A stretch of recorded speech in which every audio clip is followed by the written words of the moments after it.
Okay, let's have a look at le lettere dell'alfabeto, the letters of the alphabet. So you have the letters on your screen. As you can see, Italian does not have the letters J, K, W, X, and Y.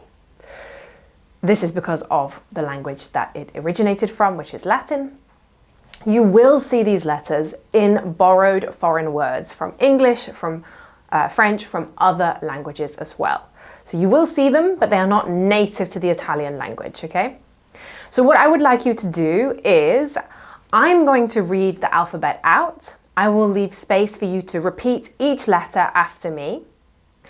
And I would like you to take the time, make sure that you're somewhere comfortable, somewhere without any interruptions, to really focus on nailing that pronunciation in Italian.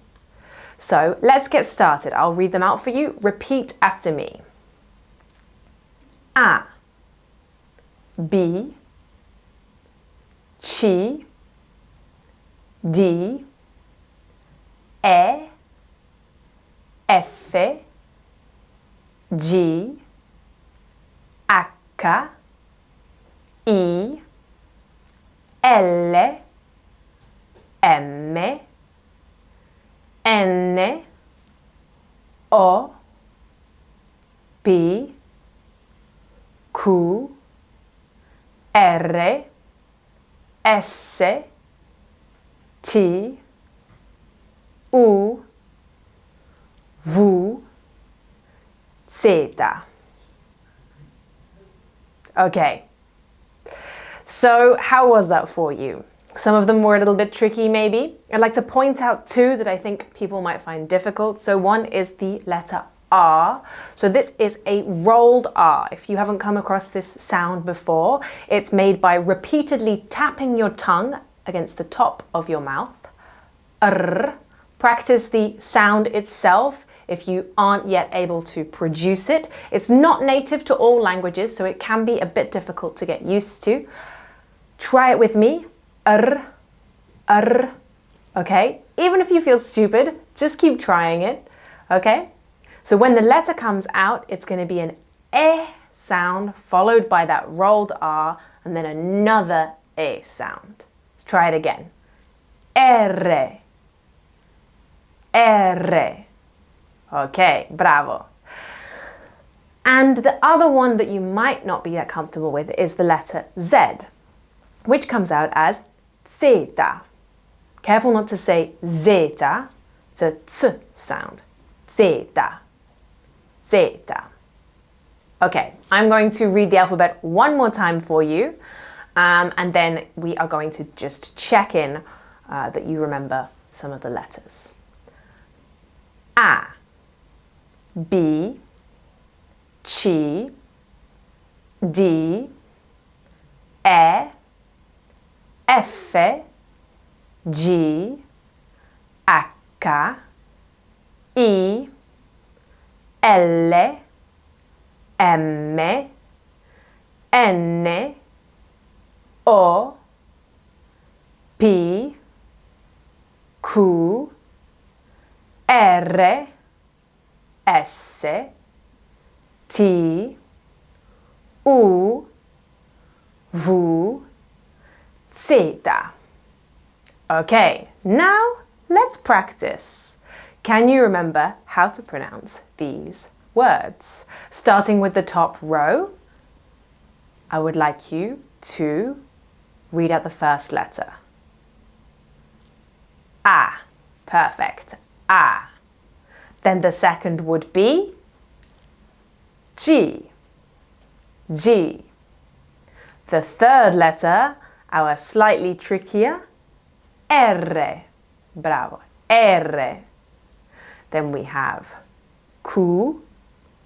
Q. Followed by U. U. Okay, perfetto. Before we move on to our grammar for the lesson, I'm just going to point out some little pronunciation tips. So, we're going to look at la pronuncia of C and G. So C and G, as you might have noticed in the alphabet, are generally soft. They are soft before I and E. Okay? E and E. When I say soft, it means they come out like this. Ch and J. Ch and J. Look at our examples. Il cinema. Il cinema. Il centro. Il centro. Il gioco. Il gioco. And gentile. Gentile. Okay? Now C and G are hard, meaning they come out as a K and a G sound before O, U and A.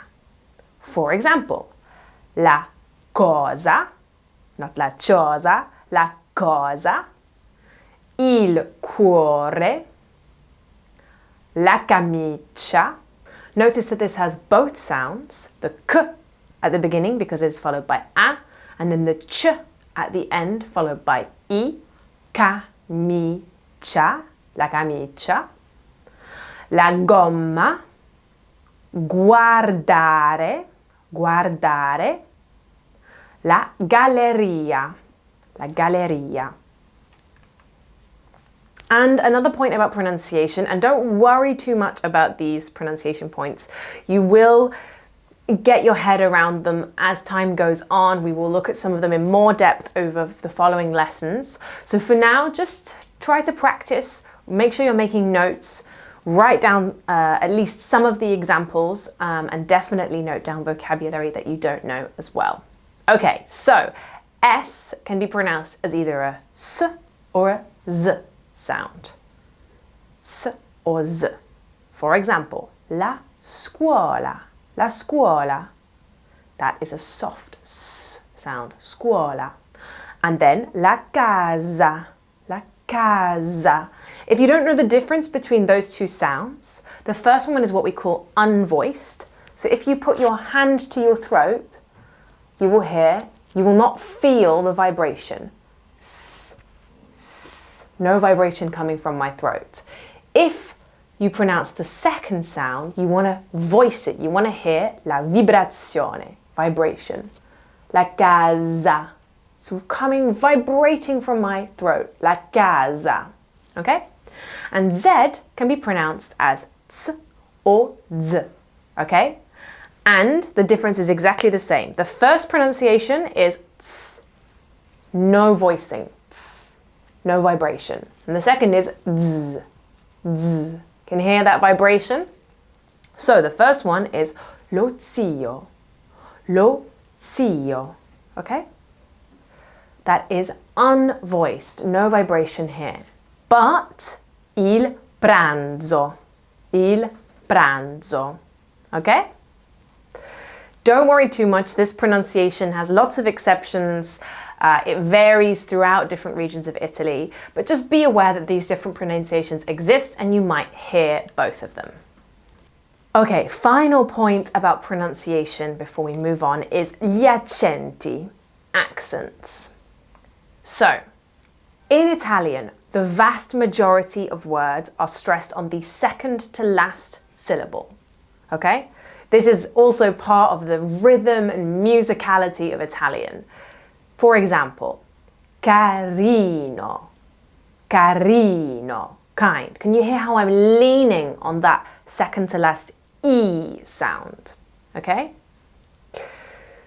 So try to, overemphasize this, really play with it so that you can get your head around. It might sound a bit funny to you at first because maybe your native language doesn't have this kind of rhythm to it. But don't worry if you feel you sound funny. Probably it's not as exaggerated as you think it is, okay? So just, play with it, enjoy it. Carino, okay? The second example is buonanotte, good night. Buonanotte, okay? Now, there is an exception to this rule. Some words are just not pronounced that way anyway, so the stress can be in a different place. It's just the general rule.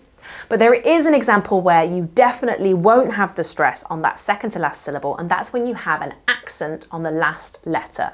So accents in Italian, these little lines that fall down the letter, they don't change the pronunciation of a vowel, okay? What they do is they move the stress to the last syllable. So if you look at the word at the bottom of your screen, you would expect that to be pronounced, if you didn't have the accent, la cita, okay? But because of that accent, the stress moves over to the last syllable. So it's pronounced la città, okay? Perfetto.